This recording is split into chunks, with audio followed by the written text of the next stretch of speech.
Hello, welcome guys. Very good morning. Video देखने के बाद आप लोग इसे लाइक, सब्सक्राइब एंड शेयर अवश्य करें।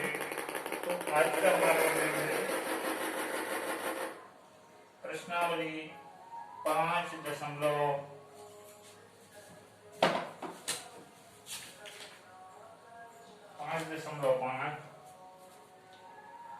हेलो, आज का हमारा प्रश्नावली है प्रश्नावली 5.5 वृत्त एवं उसके अवयव से संबंधित है।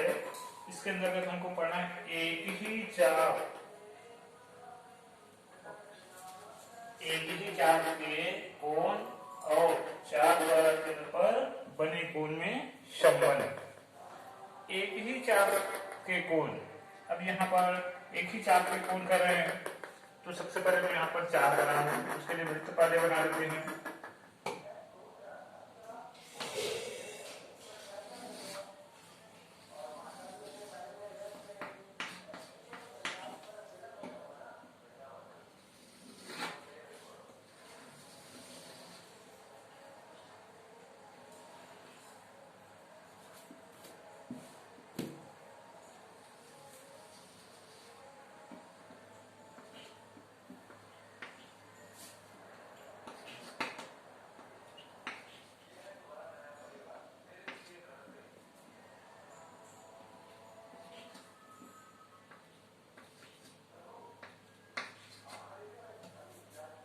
ये हमारा यहाँ पर हमने दो चित्र लिए हैं वृत्त का और इसमें हमने ये चाप लिए। पहले चित्र में इनकी बात करते हैं।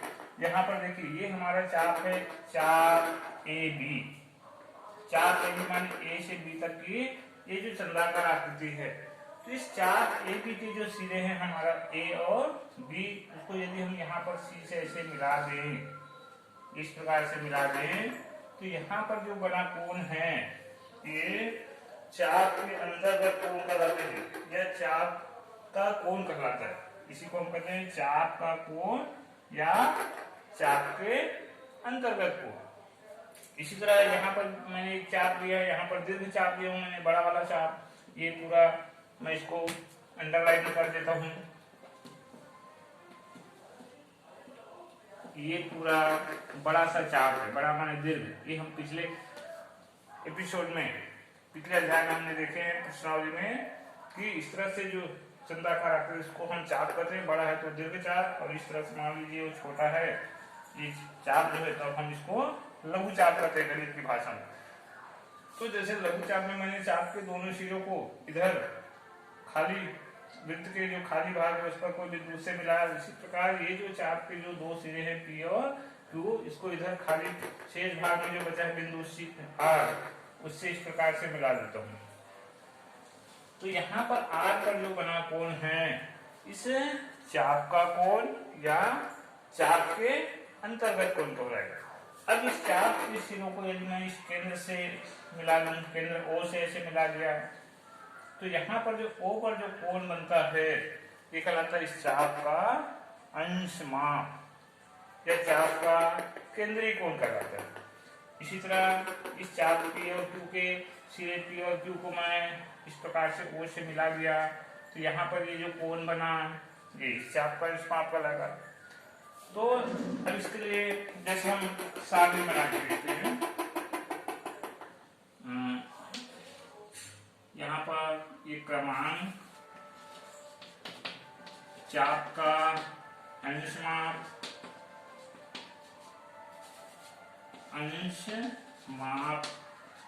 और यहाँ पर लिखते हैं चाप के कोण, चाप के कोण। पहला यहाँ पर दो चित्र बनाए थे, हम दोनों को लेके चल रहे हैं। अब यहाँ पर देखिए चाप का अंश माप, जैसे ये देखिए ये चाप हमारा छोटा है तो यहाँ पर ये अंश माप मान इस केंद्र पर बनने वाला कोण भी छोटा होगा।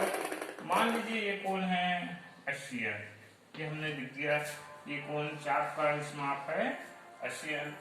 दूसरे में मान लीजिए हमने ये चाप बड़ा है तो केंद्र पर बनने वाला ये कोण भी बड़ा होगा, इसको हमने नाप के देखा। ये मान लीजिए है हमारा 130, ये 130 लिख दिए। तो ये हमने चाप के अंश माप को नाप दिया। अब इसको नापने के बाद हम ये जो चाप है, इस चाप के कोण माने चाप के अंतर्गत बना कोण, ये जो खाली भाग में सी पर जो बना कोण है उसको हम नाप के देखते हैं। तो हम पाते हैं कि जब ये 80 है तो ये वाला जो कोण है यहाँ पर सी पर बनने वाला कोण जो है वो 40 है। इसी तरह ये यहाँ चाप का अंशमाप 130 अंश है, तो इधर आर पर बनने वाला कोण जो है ये हम पाते हैं कि 65 अंश है। तो पहले चित्र में हमने चाप के कोण को देखे 40 आया, दूसरे में आया 65। तो यहाँ से एक निष्कर्ष निकलता है कि हमेशा ये जो चाप के कोण हैं इस चाप के अंशमाप का आधा होता है। जैसे देखिए ये 80 का आधा 40, 130 का आधा 130 का आधा 65। यहाँ से हमारा ये निष्कर्ष निकलता है, ये पहला पॉइंट।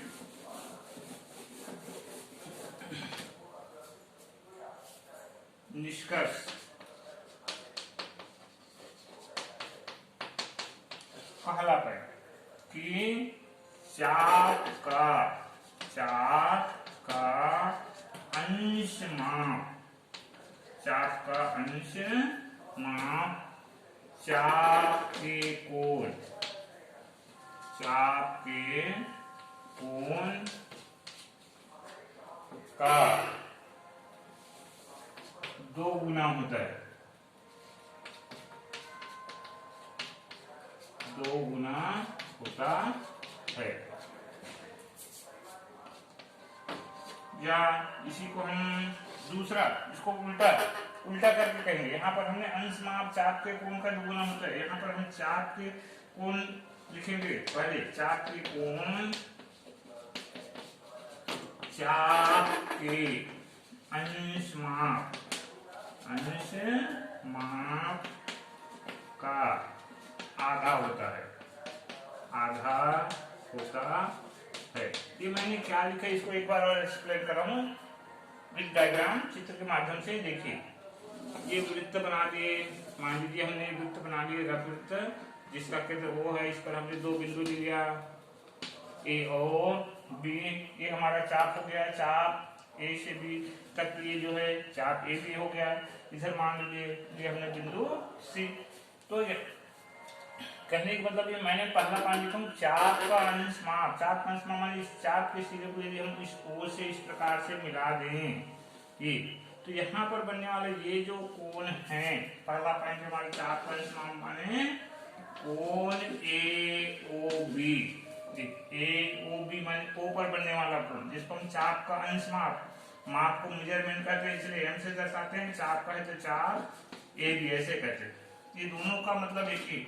तो ये जो कोण है ये इधर जो एकांतर भाग में जो बना कोण है, यहाँ पर सी पर ये जो कोण बन रहा है कोण सी, इसका 2 गुना होता है, मतलब इसमें 2 के गुना के बराबर होता है। पहला पॉइंट ये कोण इसका 2 गुना होता है। यहाँ पर थोड़ा सा ध्यान दीजिएगा, मैं 2-3 बार हो गए रिपीट कर दिया हूँ और भी कर रहा हूँ एक बार, कि हमेशा यहाँ बनने वाला कोण इस कोण का 2 गुना होता है। तो यही है, ये कोण इसका 2 गुना होता है, तो इसका 2 गुना माने इसी में आपको 2 गुना माने 2 का गुना करना है, तो उतने के बराबर ये कोण लिखना है। दूसरा पॉइंट मैंने इसी को क्या देखो, हमने कहा कि ये कोण इसका 2 गुना है। अब ये इस कोण की बात चलेगा, ये कोण माने कोण सी, तो ये जो कोण है इसका आधा, इसका माने कोण ए ओ बी का आधा माने बटे 2, आधा का मतलब होता है बटे 2, तो इसका आधा होता है। अगर हमको ये कोण निकालने को कहा जाए इसको 2 से भाग देंगे, और यदि ये कोण निकालने को कहा जाए तो इसमें 2 का गुना करेंगे। यहीं से आया, देखिए ये देखो कोण सी निकालना है, यहाँ पर कोण सी में 2 का गुना है, तो कोण सी निकालना है तो इसमें 2 का गुना, तो 2 का इधर भाग दे देते हो गया ए ओ बी बटा 2। तो ये 2 पॉइंट याद रखने हैं। साथ ही साथ अब देखिए इस दूसरा निष्कर्ष, ये पहले निष्कर्ष के अंतर्गत ये 2 भाग थे, हमारा दूसरा निष्कर्ष क्या है इस प्रश्नावली से संबंधित?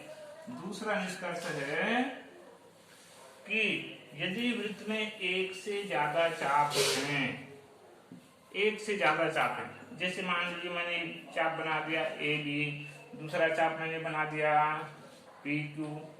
अब देखिए ये जो चाप है, यदि ये चाप की लंबाई जो है वो बराबर है, चाप की लंबाई बराबर माने ए से बी तक की ये जो वक्राकार दूरी है वो बराबर है, इसी तरह पी से क्यू तक की ये जो वक्राकार दूरी है ये भी बराबर है। अब देखिए इन चाप के सिरों को यदि हम सीधे सीधे मिला दें तो ये जो रेखा बनती है जीवा कहलाती है।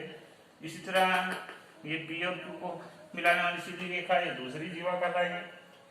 तो यदि ये चाप बराबर हैं, चाप बराबर है ए से बी तक की जो वक्राकार दूरी पी से क्यू तक की वक्राकार दूरी के बराबर है, तो ये जीवा जो है जीवा ए बी और जीवा पी क्यू ये दोनों भी बराबर होंगे। ये दोनों भी बराबर होंगे माने इनकी ये जो सीधी लंबाई है वो भी बराबर होंगे। दूसरी बात, अगर हम इसको केंद्र ओ से मिला दें इनके सिरों को, जैसे मैंने ए को मिला दिया बी को मिला दिया तो यहाँ पर ओ पर एक कोण बना, इसी तरह इस ओ को मैंने पी से मिला दिया क्यू से मिला दिया तो यहाँ पर एक ओ पर फिर दूसरा कोण बन गया। तो यदि ये चाप अगर बराबर हैं या ये जीवा अगर बराबर हैं तो यहाँ केंद्र पर बनने वाले कोण भी हमेशा बराबर होंगे, ये याद रखें। तो ये दूसरा निष्कर्ष ये है कि समान चाप या पुस्तक में लिख लेता हूं जीवा, समान चाप या जीवा केंद्र पर समान कोण बनाता है या अंतरित करता है, अंतरित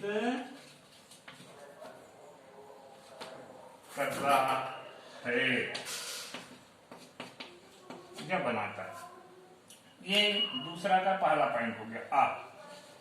वह इसी का उल्टा है। अभी आपने देखा कि यदि चाप या ये जो जीवा है बराबर है तो ये कोण बराबर है। दूसरा इसी का उल्टा, उल्टा होने यदि ये कोण बराबर हैं ये चाप या ये जीवा भी बराबर है। तो ये दूसरा पॉइंट इसी का वह है, केंद्र पर बने समान कोण, केंद्र पर बने समान कोण, समान जीवा या चाप बनाता है। ये दो पॉइंट है, इसको याद रखना है और इसी के आधार पर हमको एक प्रश्नावली, इस प्रश्नावली के सब सवाल बनाना है कि याद रखिए। दूसरा पॉइंट हमारा ये था कि ये चाप की लंबाई बराबर होती है, यहाँ पर बने कोण बराबर होते हैं, या ये कोण बराबर होती है चाप की लंबाई भी बराबर होते हैं। एक तीसरा निष्कर्ष यहाँ पर इसमें एक सवाल ये है, उसके लिए मैं वो तीसरा निष्कर्ष भी बता देता हूँ क्योंकि इसके पिछले प्रश्नावली में भी उससे संबंधित एक सवाल आया था। तीसरा निष्कर्ष था आपका चक्रीय चतुर्भुज। चक्रीय चतुर्भुज किसे कहते हैं? चक्र माने होते हैं चक्के और चतुर्भुज तो जानते हैं चार भुज से घिरी आकृति को हम चतुर्भुज कहते हैं। तो यदि वो चतुर्भुज के चारों से, जैसे पहला, दूसरा, तीसरा और ये चौथा, इन चारों शीर्ष को मिला दिए थे बंद आकृति बन गया चतुर्भुज ABCD। अब यहाँ पर देखिए इनके जो चारों शीर्ष है, ये पहला A, दूसरा B, तीसरा C, चौथा D, ये चारों आपकी इस वृत्त की परिधि पर स्थित है, वृत्त पर स्थित है। और जब किसी चतुर्भुज के चारों शीर्ष वृत्त पर स्थित हों तब उसे हम चक्रीय चतुर्भुज कहते हैं। तो मेरे बताने का मतलब यह है कि ये जो चतुर्भुज है ये एक चक्रीय चतुर्भुज है। यदि इसका कोई भी शीर्ष वृत्त के अंदर रह जाए या बाहर निकल जाए तब ये स्थिति में चक्रीय नहीं कहलाएंगे भाई। चक्रीय होने के लिए जरूरी है कि इनके चारों शीर्ष वृत्त पर स्थित होना चाहिए। और जब भी चक्रीय चतुर्भुज हो तो इसमें ये जो आमने सामने के कोण है, जैसे कोण A के सामने कोण C है, कोण B के सामने कोण D है, इनका जोड़ जो है हमेशा 180 अंश होता है। तो तीसरा ये है कि चक्रीय चतुर्भुज में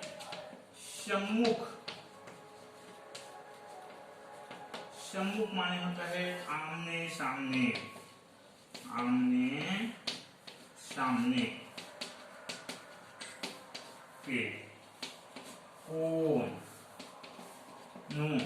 कोणों का योग 180 अंश होता है। ये भी याद है। जैसे इसका मतलब कोण ए के सामने कोण सी है, तो इन दोनों का योग माने जोड़ना, इनको जोड़ देंगे तो होगा 180 अंश। दूसरा कोण बी है, इसके सामने कोण बी, इन दोनों का जोड़ भी होगा 180 अंश। तो ये याद रखेंगे कि जब भी चक्रीय त्रिभुज है तो ऐसे आमने सामने को कोणों का जोड़, इस प्रकार का आमने सामने को कोणों का जोड़ 180 अंश होता है। तो इस प्रकार से इन तीन निष्कर्षों का उपयोग करके हमको इस प्रश्नावली के सवाल हल करना है। चलिए देखते हैं किस प्रकार से हल किए जाते हैं।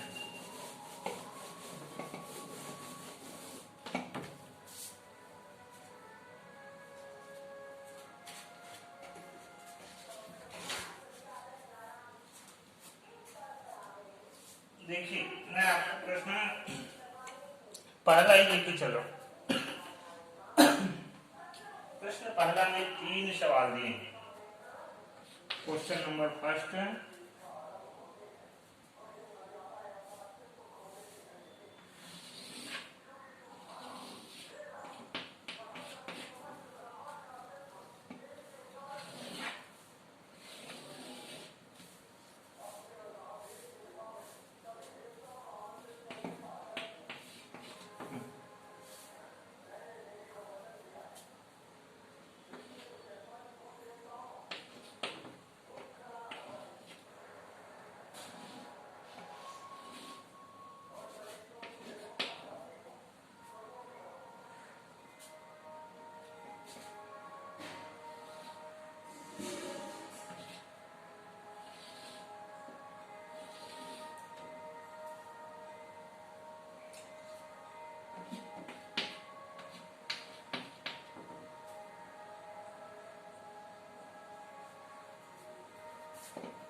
चलिए अभी 2 ही चित्र लेके चलते हैं प्रश्न पहला में से। तो यहाँ पर देखिए, यहाँ पर ये कोण दिए हैं 65, यहाँ पर ये x माने आपको पूछा है क्योंकि x जो है चर राशि, चर मान जिसका मान चेंजेस हो सकता है। जैसे जैसे हम इसके मान जैसे भी 65 है तो और कुछ आएगा, मान लो 65 को बदल देंगे तो x का मान और कुछ आएगा।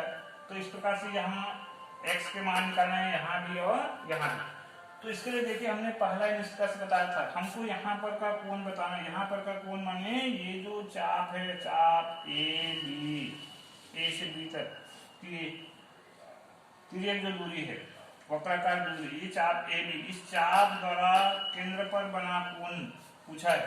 केंद्र पर बना कोण माने इस चाप का अंश माप कुछ है। और हम जानते हैं कि ये जो चाप है, कोई भी चाप किसी भी वृत्त में किसी भी चाप का अंश माप उस चाप के अंतर्गत कोण है, उस चाप के जो कोण है, ये कोण यहाँ पर बना कोण, इस कोण का दुगुना होता है। कहने का मतलब ये जो केंद्र पर बनने वाला कोण, ये कोण हमेशा इस कोण का दुगुना होता है। तो हमको यहाँ पर उसी को बताना है पहला में, क्योंकि ये चाप का अंश माप, चाप का अंश माप चाप के कोण, चाप के कोण का दुगुना या दूना भी लिख सकते, दूना होता है।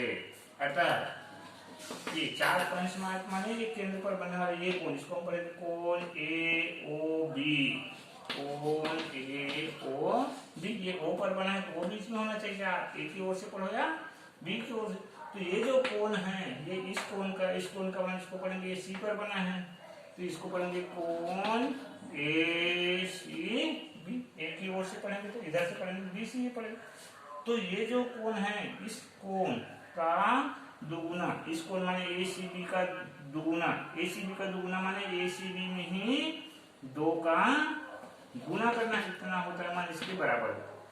चलिए मान रखते हैं ए ओ बी है x बराबर 2 गुणित ए सी बी है 65, गुना कर दिए तो 2 पंचे 10, 2 छक्के 12 और 1 13।